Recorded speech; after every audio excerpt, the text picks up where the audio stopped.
कहानी की शुरुआत होती है यंग करेज के साथ, जो कि अपने असली मम्मी पापा के साथ खेल रहा होता है। खेलते खेलते वो किसी एक गेट में जाके फंस जाता है। उसके बाद उसके मम्मी पापा उसे एक वेट के पास लेके जाते हैं। वेट उसको उस गेट से तो छुड़वा देता है, लेकिन वो उसको एक कमरे में बंद करके उसके मम्मी पापा को अगवा कर लेता है। उस बूढ़ो साइंटिस्ट का प्लान होता है कि धरती के जानवरों को स्पेस के किसी प्लेनेट में भेजकर उन्हें सुपर एनिमल बनाना। वो करेज के मम्मी पापा को रॉकेट में ठूस ही रहा होता है कि उतने में छोटा करेज आता है अपनी मम्मी पापा को बचाने, लेकिन करेज महज एक बच्चा ही होता है, तो वो ज्यादा कुछ नहीं कर पाता और अपनी जान बचाने के लिए एक टनल में जाके कूद जाता है। टनल के उस पार वो एक कचरे के डिब्बे में जाके गिर जाता है, जहाँ से वो देखता है कि वो सेम रॉकेट जिसमें उसके मम्मी पापा थे वो टेक ऑफ ले चुका है। अब शायद छोटे करेज को पता चल चुका था कि वो अपने मम्मी पापा को अब दोबारा कभी नहीं देखेगा। अब एक छोटा सा कुकुर का पिल्ला पूरा अकेला हो चुका था। वो उस जगह भूखा प्यासा अकेला ही रह रहा था। उसके कुछ दिनों बाद उसे म्यूरियल मिलती है, जिसे करेज पे दया आ जाती है और वो करेज को गोद ले लेती है। इतने सुनसान और खतरनाक जगह पे एक छोटे से पिल्ले का अकेला रहना सच में काफी बहादुरी की बात थी, और इसी के कारण म्यूरियल ने उस पिल्ले का नाम करेज रख दिया। इस कार्यक्रम को रोककर हम आपके लिए लाए हैं Courage the Cowardly Dog show. Courage the Cowardly Dog के 4 सीजन और 52 एपिसोड्स थे, लेकिन इंडिया में इनके आधे एपिसोड भी नहीं दिखाए गए, जिसकी वजह से तुम लोगों को शायद इसकी पूरी स्टोरी नहीं पता होगी। तो अपनी बचपन की यादें ताजा करने के लिए रेडी हो जाओ, आराम से बैठ जाओ, हो सके तो कुछ खाने के लिए ले आओ। करेज की पूरी लाइफ की कहानी जानने से पहले हम इस शो के कुछ इंपोर्टेंट कैरेक्टर्स के बारे में जान लेते हैं। करेज, जो कि सिर्फ नाम का ही करेज है, असल में काफी डरपोक किस्म का कुत्ता है, लेकिन ये अपने मालिकों पे आई मुसीबत से लड़ने तक जा सकता है। ये अपने मालिक म्यूरियल और यूस्टस की देखभाल करता है। म्यूरियल की बात करें तो वो काफी शांत स्वभाव की एक ओल्ड लेडी है, घर को संभालना, खाना बनाना और करेज का साथ देती है। यूस्टस एक बूढ़ा खड़ूस और चिड़चिड़ा किसान है, जो कि हमेशा करेज को डराना या फिर उसे नीचा दिखाने के लिए बेवकूफ ना समझ डॉगी बोलता रहता है। ना समझ डॉगी, तुमने मुझे कार्टून बना दिया। इसके अलावा इस घर का एक चौथा सदस्य भी है, दी कंप्यूटर, और ये कोई मामूली कंप्यूटर नहीं है, ये वर्ल्ड का फर्स्ट एआई कंप्यूटर है। इस कंप्यूटर की खुद की एक पर्सनैलिटी भी है, और जब भी करेज मुसीबत में पड़ता है तब यही कंप्यूटर करेज को सलाह देकर उस मुसीबत से निकालने में मदद भी करता है। एक पागल छुरी मारने दौड़े तो डरते हो। अब आते हैं इस शो के कुछ आइकॉनिक विलन्स के ऊपर। पहले आता है कैट्स, जो कि एक बिल्ला है और करेज का जानी दुश्मन भी है। ये करेज का काम तमाम करने के लिए हर बार अलग अलग रूप में आता है। उसके बाद आता है क्वैक द डक। ये एक चालाक बतख है, जो कि एक्चुअल में एक चोर होता है। इस बतख का सिर्फ एक ही काम है, कीमती सामान की चोरी करना, और हाँ, अब तक इसे 12 मुल्कों की पुलिस भी नहीं पकड़ पाई है। उसके बाद आता है one of the most creepiest character, the Fred. इस बंदे का थोपड़ा और इसकी स्माइल देखो, मतलब इस स्माइल को देखकर अभी के टाइम में भी अच्छे से अच्छा बंदा अनकंफर्टेबल हो जाएगा। और इस शो को हम बचपन में देखा करते थे। इस बंदे को एक बहुत ही बुरी लत थी, नहीं वैसी लत नहीं, इस बंदे को बाल काटने की लत थी। जब भी एक करेज को देखता वो उसको पकड़ के हमेशा टकला कर देता। बहुत ही सुंदर, मैंने सोचा दिखाई दूं थोड़ी शैतानी। अब फाइनली आते हैं इसकी स्टोरी पर। करेज, म्यूरियल और यूस्टस एक तेज तूफान के बीच में एक होटल में रुकते हैं, द कैट्स मॉडल होटल में। उन्हें कैट्स मिलता है, जो उन्हें बोलता है कि यहाँ पे डॉग्स अलाउड नहीं है, तो इसको बाहर बांध के आओ। यूस्टस, जिसे करेज पसंद नहीं था, वो इस मौके का पूरा फायदा उठाता है और वो करेज को बाहर एक खंबे में जाके बांध आता है। हालांकि म्यूरियल उसे सांत्वना और कंबल देती है और बोलती है कि बस एक ही रात की बात है। करेज को बाहर बांध के दोनों बस सोने की तैयारी कर ही रहे होते हैं। मेरे बच्चों, डिनर पहुंच गया है। लेकिन रात होते ही कैट्स करेज के सामने एक डिब्बा रख देता है, जिसमें से एक भयानक मकड़ी निकलती है, जो कि करेज पे हमला करना शुरू कर देती है। और एक मकड़ी म्यूरियल के नहाने वाले पानी में होती है। करेज जैसे तैसे उस मकड़ी को हरा के म्यूरियल की मदद करने के लिए जाता है, और म्यूरियल उसे यूस्टस को जगाने के लिए भेजती है, लेकिन वो बूढ़ो काफी गहरी नींद में सो रहा होता है और करेज उसे जगाने में नाकामयाब रहता है। लेकिन जब करेज दूसरी बार आता है तब वहाँ यूस्टस नहीं होता, तो करेज मदद मांगने के लिए रिसेप्शन में जाता है, लेकिन वहाँ भी कोई नहीं होता। उसके बाद करेज स्टाफ रूम का दरवाजा खोलता है और वहाँ पे देखता है यूस्टस को मकड़ी के जाले में लपटा हुआ। लेकिन जैसे ही मकड़ी यूस्टस पे हमला करने वाली होती है, हमारा बहादुर करेज उसे एक लकड़ी से कुचल देता है। अब कैट्स वहाँ पे आ चुका था, लेकिन करेज यूस्टस को ही उस पे दे मारता है। कैट्स फाइनली करेज को पकड़ लेता है और उसको बोलता है कि अगर तुझे यहाँ से निकलना है तो मेरे साथ एक गेम खेलना पड़ेगा। इस बीच म्यूरियल अपने ही दम पे उस मकड़ी को हरा देती है और करेज की खोज में निकल जाती है। करेज ऑलमोस्ट हार मानने ही वाला होता है, लेकिन इसी बीच म्यूरियल कैट्स के सर पे एक टेनिस रैकेट दे मारती है और मकड़ी के जाले में लिपटे हुए यूस्टस को लेकर वहाँ से चले जाते हैं। ग्रैंडपा का पहना हुआ कंबल तो बड़ा ही मस्त दिखता है, एक तुम्हें भी दिलाना चाहिए। इसके हमें इसी शो के एक बदनाम विलन क्वैक द डक से मिलवाया जाता है। जैसा कि मैंने बताया कि वो एक चोर होता है। एपिसोड की शुरुआत होती है यूस्टस के अपने छत रिपेयर करने से। तभी एक लकड़ी का टुकड़ा टूटकर म्यूरियल के सर पे लगता है और वो अपनी सारी याददाश्त खो देती है। यूस्टस इस मौके का पूरा फायदा उठाता है और सबसे पहले वो करेज को लात मार के घर से बाहर निकाल देता है और वो म्यूरियल को बोलता है कि उसका सिर्फ एक ही काम है, उसकी हर हुक्म का पालन करना और उसके लिए खाना बनाना। म्यूरियल, जो कि याददाश्त खो चुकी थी, उसे लगा कि हाँ भाई शायद यही मेरा काम होगा। करेज, जो कि घर के अंदर वापस आना चाहता है और म्यूरियल की मदद मदद भी करना चाहता है, तो वो एक डॉक्टर को फोन लगाता है, लेकिन असली डॉक्टर की जगह दिक क्वैक आ जाता है घर में चोरी करने के मकसद से। ये लो मेरा कार्ड, मैं हूँ डॉक्टर ले भागा, क्या आप ही मरीज हैं? कौन मरीज कहाँ है?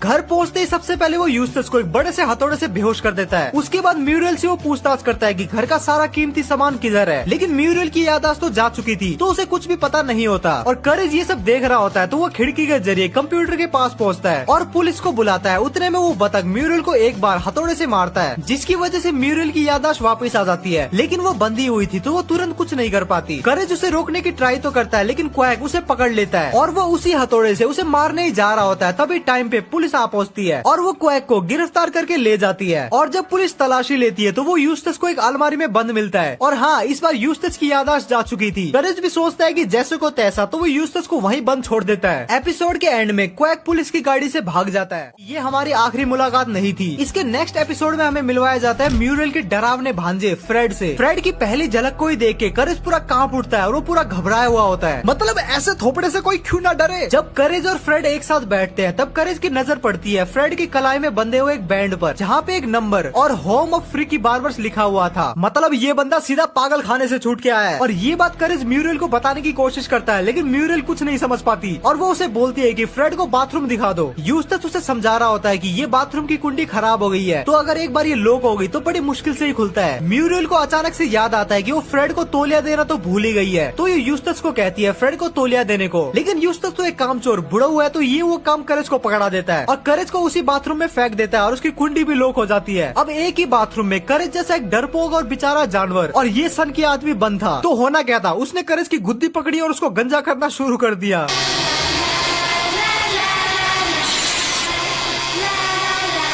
उतर आई मुखड़े पे उसके हैरानी, बेरंग हो गया चेहरा नूरानी। करेज फ्रेड के कलाई में बंधे हुए नंबर को देखने की ट्राई तो करता है, लेकिन फ्रेड उसे तुरंत ही छुपा देता है और करेज चिल्ला ना पाए इसके लिए उसके मुंह में पैनकेक ठूस देता है। और एंड में करेज को पूरी तरीके से गंजा करने के बाद फ्रेड काफी खुश होता है और वो नाचने लग जाता है। और इसी मौके का फायदा उठाकर करेज उसके बैंड में लगे हुए नंबर को डायल कर देता है। हेयर पुलिस तुरंत से आ जाती है और फ्रेड को पकड़ के ले जाती है और फ्रेड भी खुशी खुशी चला जाता है, क्योंकि उसका मकसद पूरा हो चुका था। नेक्स्ट एपिसोड है वो एक पूरी जनरेशन के लिए काफी आइकॉनिक और मेमोरेबल था। इस एपिसोड में करेज को गड्ढा खोदते हुए एक अलग सा पत्थर मिल जाता है और वो पत्थर करेज अपने घर पे ले जाता है। स्टार्टिंग में तो यूस्टस को लगता है कि ये डॉगी कोई फालतू सा पत्थर उठा लाया है, और जैसे ही उसे न्यूज से पता चलता है कि ये सेम पत्थर गायब हो चुका है जिसकी कीमत करोड़ों में है, तो वो खुशी से पागल हो जाता है और पत्थर से एकदम चिपक जाता है। उसके बाद आता है पत्थर का असली मालिक, जो कि यूस्टस को कहता है, पत्थर लौटा दो, क्या?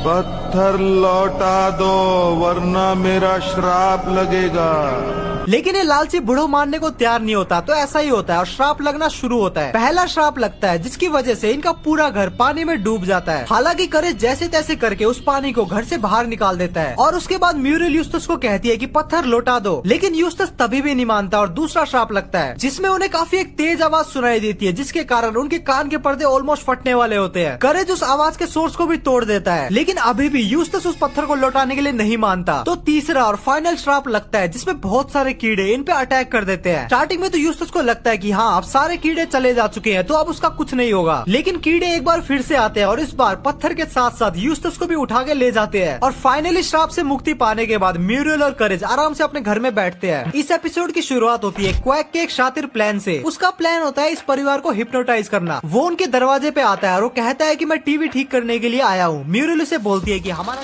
छत पे चढ़ जाता है और जानबूझकर उनकी टीवी का एंटीना तोड़ देता है। अब वो इंतजार करता है कि वो उसे एक बार फिर से बुलाए।